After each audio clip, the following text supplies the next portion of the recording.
Ganto kaganda ang kalsada sa Beppo, mga amin. Talagang pambiyahe, di ba? Tingnan nyo. Kaya di ako nagsasawang balikan ng Beppo. Kahit sa kalsada pa lang, puro lusong, mga amin. Maganda. Hindi nakakasawa. Parang Repisco. Ang sarap ng feeling mo. Solid yun, no?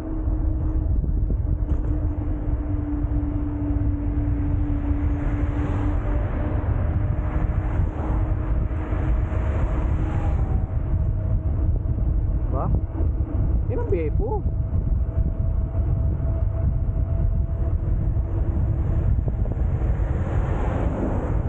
Mga gusto pumunta ng Beppo, bikein nyo na lang. Sulit ang punta nyo rito, mga amin. Sabi ko sa inyo, napakasulit. Magsimula kay Umigigoku,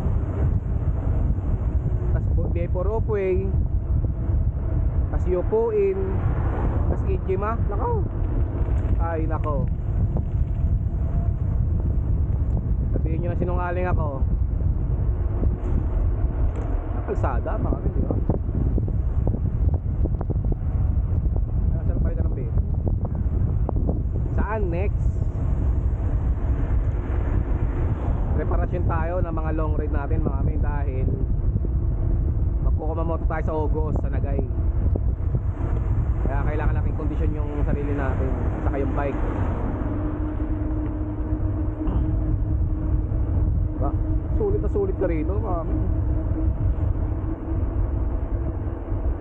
Diba? Wala ka ng padyak, namin.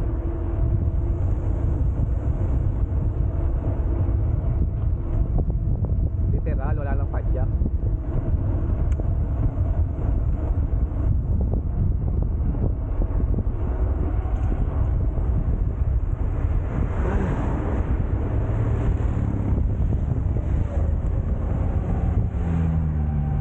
Lakas pa ng hangin, diba?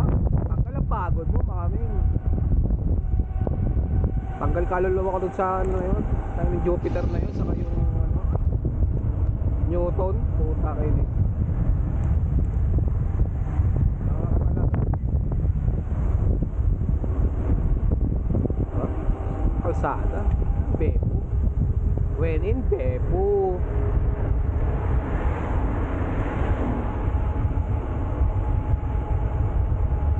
Nag-dry na naman yung labi ko sa lamig.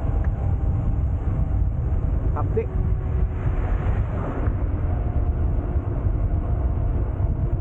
Di ka nakakasawang tingnan.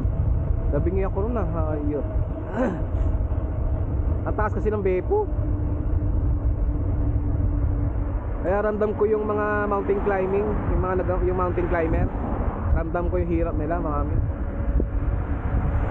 Eh kung ako nga nakabike pa eh, hirapan yung pa naglalakad ng ilang linggo, ilang buwan, di ba?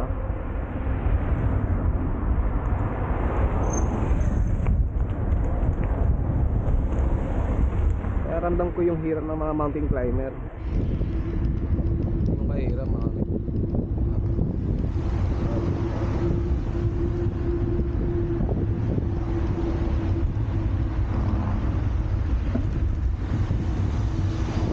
Pa tayo.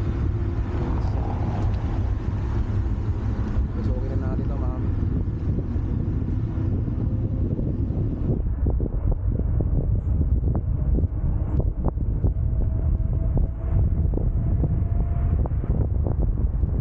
Okay po, mami.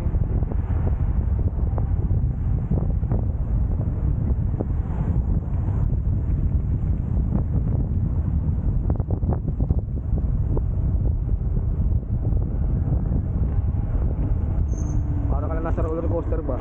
Tanginang yan. Sarap sana lang, pwede yung camera. Puta, pinaghandaan ko pa naman. Dala-dala pa ako ng sa katawan, saka sa braso. Egis. Pero ang pakadelikado, masisira camera mo pagka konting mali mo lang. Pasak. Ay, kasalanan nila yan, pa nasira. Kaya pinabayaan nila.